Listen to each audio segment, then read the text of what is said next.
एक ऐसी जगह जहां मेहमानों के साथ सुलाया जाता है अपनी बीबी को, और इस जगह पर होती है हीरों की बारिश। आखिर क्यों देश के नेता और राजनेता पहनते हैं सफेद रंग के कपड़े? दोस्तों जानेंगे आज कुछ नया और कुछ मजेदार, लेकिन उससे पहले अगर आप चैनल पर नए हैं तो चैनल को सब्सक्राइब कर लीजिए, जिससे कि हमारी नई वीडियोस की नोटिफिकेशन आपको समय समय पर मिलते रहे। अब आइए बिना किसी देरी के स्टार्ट करते हैं वीडियो को। दोस्तों सिर्फ भारत ही नहीं बल्कि दुनिया भर में ऐसी कई जनजातियां हैं जो अपने अनोखे रिवाज के कारण चर्चा का विषय बनी हुई हैं। ऐसी ही एक जनजाति अफ्रीका की हिम्बा जनजाति है, जहां के लोग मेहमानों के साथ अपनी बीवी को सुलाते हैं। हिम्बा जनजाति अफ्रीका देश नामीबिया के कुनैन प्रांत में निवास करती है। इस जनजाति के लोग मेहमानों की आवभगत के लिए अपनी बीवी के साथ उन्हें सेक्स करने की छूट देते हैं। इस दौरान घर का पुरुष या तो दूसरे कमरे में सोता है या फिर घर के बाहर। हिम्बा जनजाति में पुरुषों और महिलाओं को अन्य लोगों के साथ यानी एक से अधिक लोगों के साथ संबंध बनाने की आजादी होती है। वैसे हिम्बा जनजाति की महिलाएं अफ्रीका में सबसे सुंदर मानी जाती हैं। आपने टीवी वगैरह में विष कन्या तो जरूर देखी होगी, जिन्हें बचपन से ही सांप का जहर देकर विषैला बनाया जाता है। लेकिन क्या आप इतिहास के सबसे जहरीले राजा के बारे में जानते हैं? दोस्तों हम बात कर रहे हैं महमूद बेगड़ा की, जो गुजरात का छठा सुल्तान था। उसने 25 मई 1458 से लेकर 23 नवंबर 1511 तक गुजरात पर अपनी हुकूमत चलाई थी। महमूद बेगड़ा पैदाइशी जहरीला नहीं था, बल्कि उसने खुद को ऐसा बना लिया था। ऐसा करने के पीछे वजह थी कि अपने दुश्मनों से अपनी जान बचाना। कहा जाता है कि महमूद बेगड़ा के शुभ चिंतकों ने उसे बचपन से ही जहर देना शुरू कर दिया था, ताकि कोई भी उसे आसानी से जहर देकर मार ना सके। इसके कारण राजा का शरीर ही नहीं बल्कि उसका खून भी जहरीला हो चुका था, जिस वजह से उसके शरीर पर जब भी कोई मच्छर या मक्खी बैठता वो तुरंत मर जाता था।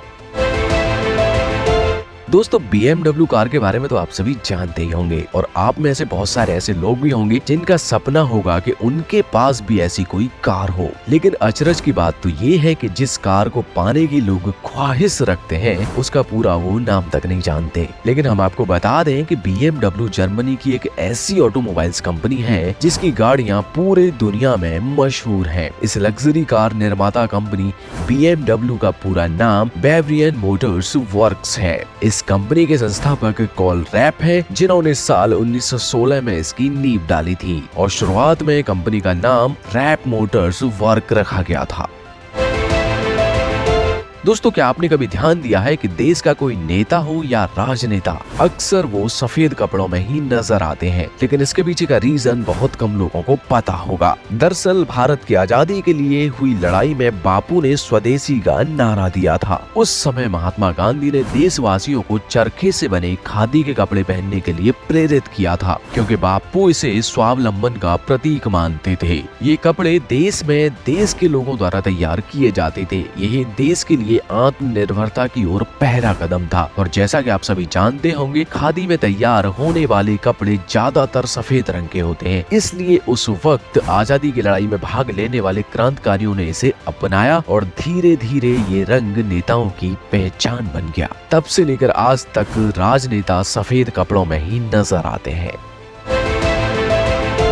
दोस्तों हम में से ज्यादातर लोग सुनसान जगहों पर जाने से डरते हैं, लेकिन क्या आपको पता है कि इस धरती की सबसे सुनसान जगह कौन सी है? अगर नहीं तो बता दें कि धरती की सबसे सुनसान जगह को पॉइंट निमो कहा जाता है। इस जगह की खोज साल 1992 में हार्वो लुकेटला नाम के एक सर्वे इंजीनियर ने की थी। पॉइंट निमो पैसिफिक ओशियन के बीचों बीच स्थित एक जगह है। दक्षिण अमेरिका, ऑस्ट्रेलिया और न्यूजीलैंड के बीच स्थित इस जगह पर आज भी किसी भी देश का कब्जा नहीं है। ऐसे में यहाँ न तो कोई इंसान रहता है, ना ही कोई जीव जंतु और ना ही कोई वनस्पति। इसलिए इस सुनसान जगह पर स्पेस में खराब हो चुकी सैटेलाइट को गिराया जाता है। पॉइंट निमो से जमीन तलाशने पर इसके सबसे पास का द्वीप करीब 2700 किलोमीटर की दूरी पे मौजूद है। दोस्तों इस दुनिया में शायद ही कोई ऐसा इंसान होगा जिसे मैंगो यानी आम खाना पसंद न हो। आम हर किसी का फेवरेट फूड होता है। और अगर बात चौसा आम की करें तो भारत के कई प्रदेशों में लोग इसे बहुत चाव से खाते हैं। लेकिन क्या आपको पता है कि चौसा आम का नाम चौसा क्यों पड़ा? दरअसल इस आम के नाम की कहानी मुस्लिम शासक शेर शाह सूरी से जुड़ी हुई है। साल 1539 में बिहार के चौसा में शेर शाह सूरी का हुमायूं के साथ युद्ध हुआ था। इस युद्ध में सूरी ने हुमायूं को पराजित कर दिया था और इसी जीत के जश्न में उसने अपने पसंदीदा आम का नाम चौसा रख दिया और तभी से आम की इस किस्म को चौसा आम के नाम से जाना जाता है। दोस्तों, होमोसेक्सुअलिटी को वर्ल्ड के ज्यादातर देशों में मान्यता मिल चुकी है। अब पुरुष अपने पुरुष साथी के साथ और महिला अपनी महिला पार्टनर के साथ लिव इन रिलेशन में रह सकते हैं और शादी भी कर सकते हैं। यानी अब आपको पूरी आजादी है कि आप अपनी इच्छा अनुसार अपना पार्टनर चुन सकते हैं। ये तो हुई इंसानों की, लेकिन क्या हो जब मक्खियां भी ऐसा करने लगे? हैरान मत होइए, ये सच है।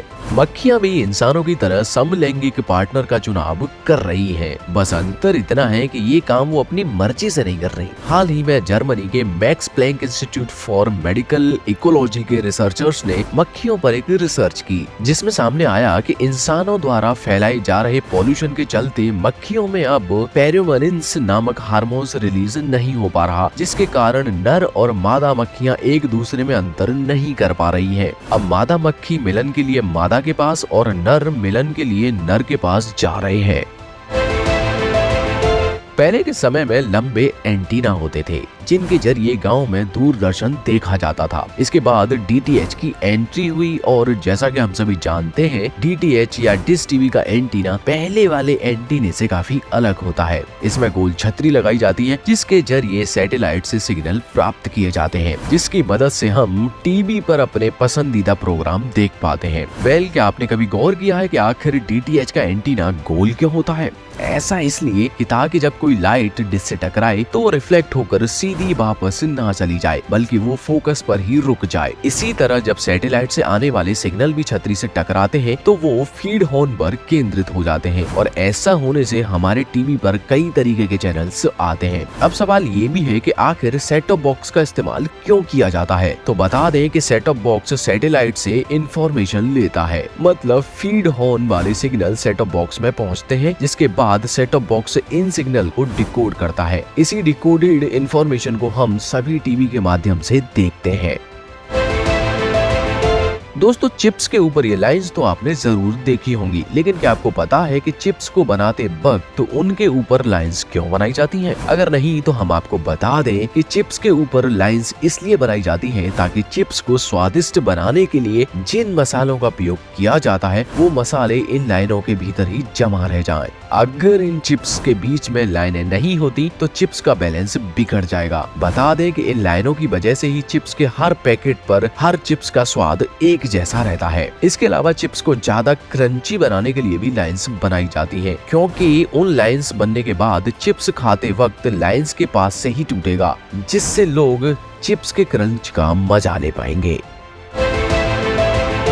दोस्तों, कई बार आंखें भी धोखा खा जाती हैं और ये बात यूं ही नहीं कही जाती। साल 2013 में एनिमल प्लेनेट ने जलपरियों के ऊपर एक डॉक्यूमेंट्री बनाई थी। इस डॉक्यूमेंट्री में दिखाई गई जलपरियां इतनी असली लग रही थी कि लोगों को लगा कि सच में जलपरियों की खोज हो चुकी है। अब इस बात ने चारों ओर हाहाकार मचा दिया। तब अमेरिकी सरकार को खुद आगे आकर लोगों को ये बताना पड़ा था कि ये सभी काल्पनिक है और उनके होने का आज तक कोई सबूत नहीं मिल पाया है। तो दोस्तों, इस वीडियो में फिलहाल इतना ही। इनमें से कौन सा फैक्ट आपको सबसे ज्यादा इंटरेस्टिंग लगा, आप हमें कमेंट बॉक्स में जरूर बताइएगा। उम्मीद है आपको आज की वीडियो पसंद आई होगी। अगर हाँ, तो इस वीडियो को लाइक कर दीजिए और इस तरीके के और भी अमेजिंग और इंटरेस्टिंग फैक्ट वीडियो देखते रहने के लिए हमें सब्सक्राइब कर लीजिए।